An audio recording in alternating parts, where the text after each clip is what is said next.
पवित्र रथयात्रा उपलक्षे धरित्री परिवार पक्षर मु शिवप्रसाद आपण मानकु ढेर सारा शुभेच्छा और अभिनंदन जनाऊँगी। तो आम जी कह आज ये पवित्र दिन में जितेबाला भक्त एवं भगवान मिलन होता है भेट होता है तो यही परिप्रेक्षी में गाँ ठू सहर सबु जगार बेस धूमधाम रथयात्रा पालन करा जाता है। तो यही परिप्रेक्षी में जब आम कह जाजपुर जिलार धर्मशाला अंचल विभिन्न स्थान में रथयात्रा को बेस धूमधाम पालन करा जाता है। ता भर जब आम कह जाजपुर जिलार धर्मशाला अंचल रही पाटपुर जोटि कि यही अंचल में यह एक ऐतिहासिक रथयात्रा कहले किसी भूल हेनी कारण एटी दीर्घ वर्ष हम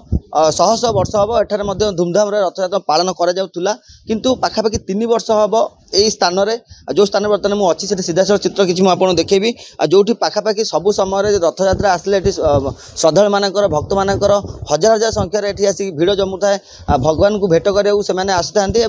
जहाँ बर्तमान स्थिति रही 3 वर्ष हम किसी दुर्बृत्त मानक जहाँकि रथयात्रा बंद रही। तो से विषय में आम सविशेष आलोचना करवा आम सहित जे मंदिर ट्रस्टी जी अच्छा सहित आलोचना करवा। तो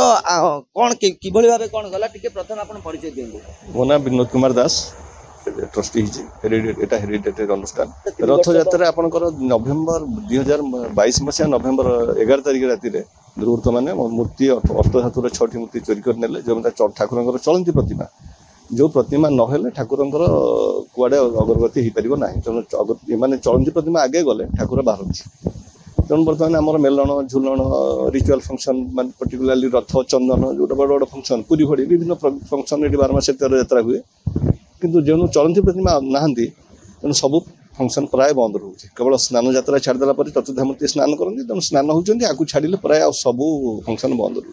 तेणु ए वर्ष आम चिंता कर नेक्स्ट वर्ष भितर कौन उपाय ठाकुर को पुणी रिप्रतिष्ठा करूँ कौन उपाय नकल हो पार ना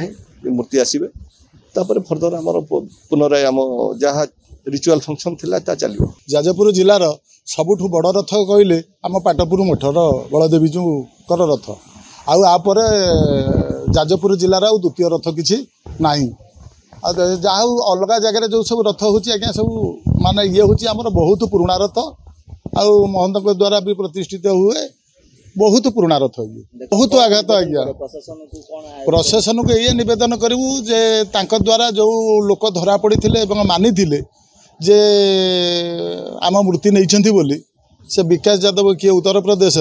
सी आम मूर्ति आज्ञा जदि कौन प्रकार आज्ञा प्रशासन को कौच जदि फेरस्त आसीपारते ताले आम जनसाधारण आ भक्त माने बहुत आनंदित हुए। रथयात्रा है प्राय आम 10-15 हजार लोक समागम आसता कौन सब प्रोग्राम होता है ये प्रोग्राम सब मेलोडी प्रोग्राम हुए गुंचा घर मेलोडी फेलोडी भी हुए से प्रवचन भी हुए बहुत बड़ आकार ये भी आम हुए 6 मूर्ति आम चोरी है रथ आम 3 वर्ष धरी मैंने हो पार ना तो आम माने बहुत प्रचेषा करूँ केमती मूर्ति आसो मूर्ति आसिकी केमती पुणी से जिनस परंपरा आरंभ हम आमर चंदन रथयात्रा झुलन यज्ञ अनेक पर्वपर्वाणी जमी आम 12 मास 13 जाता हुए आपंकर पुरी रे हुए सेमती पालन करा हुए किंतु से मूर्ति चोरी पर सब जिन धीरे धीरे धीरे धीरे बंद हो गला कहीं आम से जिनटा को कंटिन्यू करें आम देवोत्तर कमिशन को लिखिकी पर्सनाली बारंबार भेटिकी चिठी करूँ कि केमती आम से माने नुआ मूर्ति बसवा हो कि पुराणा मूर्ति को केमती इन्वेस्टिगेशन माध्यम से मूर्ति को फेरवा हो एवं रिसेंटली मे मास 19 तारिख में आम जाइए आम उपमुख्यमंत्री कनकवर्धन सिंहदेव सार को भी आम भेटिकी आसीचु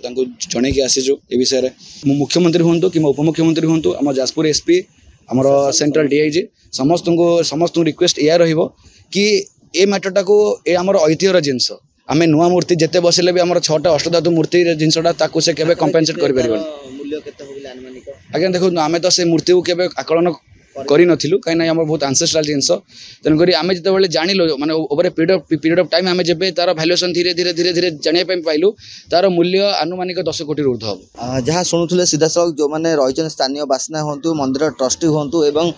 जे पूजक अच्छा प्रतिक्रिया रखुले जब आम कह जेहेतु ये अंचलटी जो रथयात्रा हुए पाखापाखि 10 ରୁ 15 हजार जो मैंने भक्त मानकर समागम होता है भक्त मैंने भगवान को भेटापी आसी था 3 वर्ष है जेहेतु परंपरा बंद रही ରହିଛି ସେଇଭଳି ଭାବେ ବିଭିନ୍ନ ପ୍ରକାର ଏଠି ଝୁଲଣ ଯାତ୍ରା ମଧ୍ୟ କରାଯାଏ ତାହା ମଧ୍ୟ ବନ୍ଦ ରହିଛି ଯାହା ଫଳରେ କି ଭକ୍ତଙ୍କ ମନକୁ ଏକ ପ୍ରକାର ଆଘାତ ଲାଗିଛି ତ ଏହା ଉପରେ ପ୍ରଶାସନ ନିଶ୍ଚିନ୍ତ ଭାବେ ଦୃଢ଼ କାର୍ଯ୍ୟାନୁଷ୍ଠାନ କରିବାର ଆବଶ୍ୟକତା ରହିଛି ଯେହେତୁ ଏ କଥା ବର୍ତ୍ତମାନ ଉପମୁଖ୍ୟମନ୍ତ୍ରୀ ପାଖରେ ମଧ୍ୟ ପହଞ୍ଚିଛି ଏବଂ ପୁଲିସ ପ୍ରଶାସନ ଏବଂ ଉପମୁଖ୍ୟମନ୍ତ୍ରୀ ଏବଂ ପ୍ରଶାସନ ଏହା ଉପରେ କ'ଣ କିଭଳି ଭାବେ ଦୃଷ୍ଟି ଦେଉଛନ୍ତି ଏବଂ